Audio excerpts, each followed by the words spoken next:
Terima kasih Anda masih bersama kami di Berita Padang. Bagi Anda yang baru saja bergabung, kami hadirkan kembali 3 berita utama pada pagi hari ini.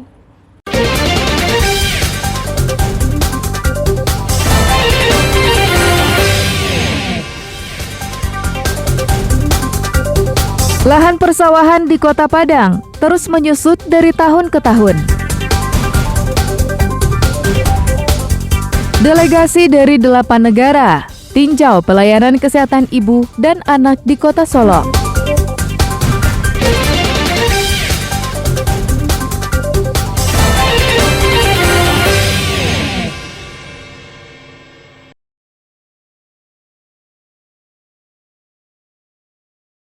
Beberapa waktu lalu, seorang pria menjual perhiasan emasnya kepada seorang karyawan toko emas sambil memperlihatkan surat pembeliannya.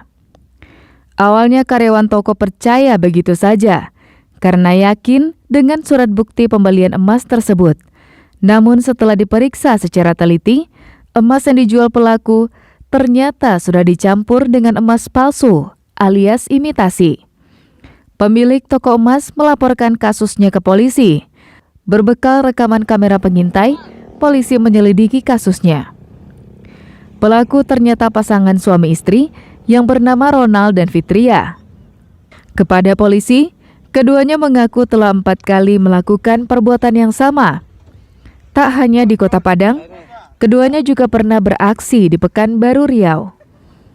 Modusnya, pelaku sebelumnya membeli emas di toko yang sudah ditarget seberat 2 gram. Beberapa hari kemudian, menjual lagi dengan berat 6 gram. Namun perhiasan tersebut sebelumnya sudah dicampur dengan imitasi.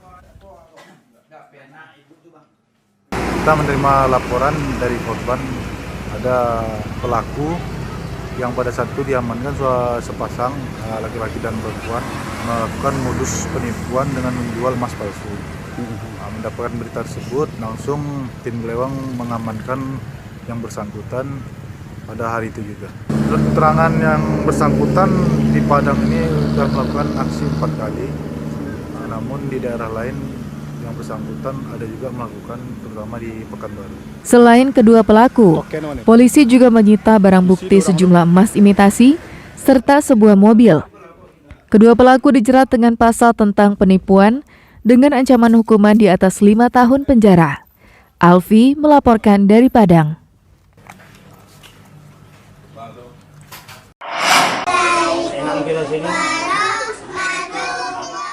Sebuah yayasan pendidikan anak usia dini di Jorong Kotohilalang 2, Nagari Sungai Langko, Selasa lalu didatangi Kapolres Darmasraya bersama jajarannya. Kedatangan orang nomor 1 di Polres Darmasraya ini bukan untuk menangkap pelaku kriminal ataupun menilang kendaraan. Mereka datang justru untuk berbagi buku kepada anak-anak murid sekolah tersebut. Ratusan anak yang bermain dan belajar di sekolah ini mendapat buku bacaan dari Pak Polisi. Mulai dari buku doa-doa, buku kisah-kisah Nabi, buku cerita, hingga buku belajar membaca.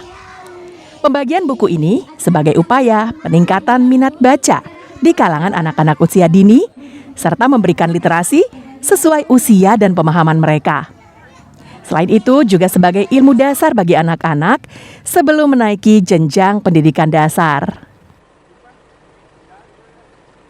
Alhamdulillah hari ini telah terlaksana distribusi buku dari Bapak Kapolres kita, Bapak Nur Hadian SIK. Terima kasih banyak karena sudah memberikan perhatian khusus kepada anak-anak kami, karena memang sudah menjadi bagian penting untuk pendidikan usia dini itu wajib adanya literasi, buku jendela dunia. Jadi mereka semakin suka dengan buku, semakin cinta. Jadi dengan adanya buku mereka bisa menghargai ilmu, jadi anak hebat luar biasa. Pembagian buku gratis ini sudah menjadi program nasional yang diperintahkan Kapolri kepada jajarannya di seluruh tanah air. Dalam rangka program Polri Peduli dengan Literasi, di mana gerakan ini dilaksanakan secara nasional yang diinisiasi oleh Bapak Kapolri, dan alhamdulillah hari ini kami bisa realisasikan di wilayah kami. Salah satu inisiasi lahirnya yayasan ini adalah karena adanya peran anggota kami, yaitu Babin Kamtibmas Sungai Langko. Alhamdulillah sekarang sudah menjadi dalam bentuk yayasan dan juga sudah terakreditasi A. pendidikan bagi generasi penerus bangsa tidak hanya semata menjadi tanggung jawab guru di sekolah, tapi juga tanggung jawab semua pihak. Polisi Dharmasraya berbagi buku setidaknya bisa menjadi contoh instansi lain untuk meningkatkan kualitas pendidikan generasi penerus bangsa ini. Eko Pangestu melaporkan dari Dharmasraya.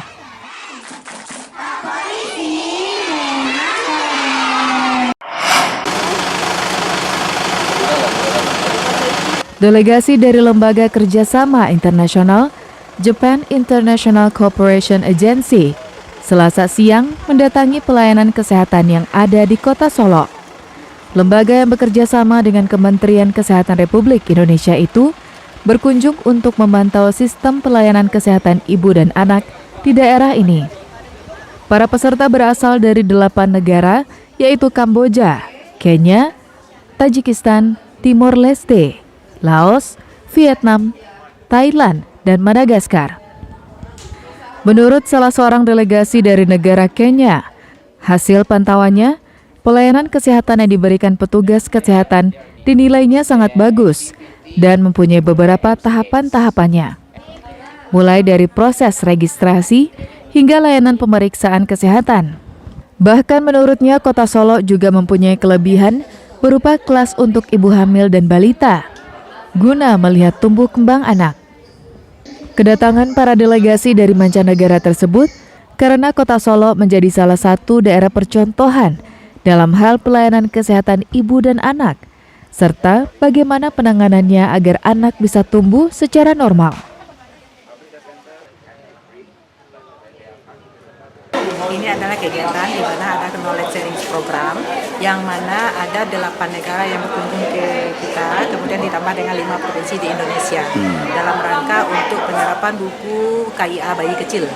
Nah, jadi untuk nantinya buku KIA bayi kecil ini berguna untuk memantau bayi-bayi lahir kecil sehingga nantinya bisa dilakukan evaluasi, kemudian dilakukan tindak lanjut bagaimana bayi kecil ini bisa normal kembali, karena bayi ini adalah masa depan kita.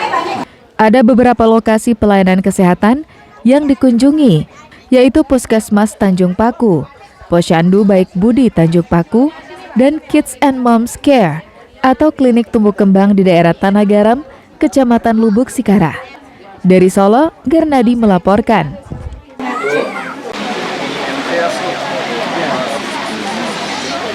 Saudara, informasi tadi sekaligus menutup berita Padang pagi ini. Saya Fri Meriana beserta tim redaksi yang bertugas mengucapkan terima kasih. Sampai jumpa.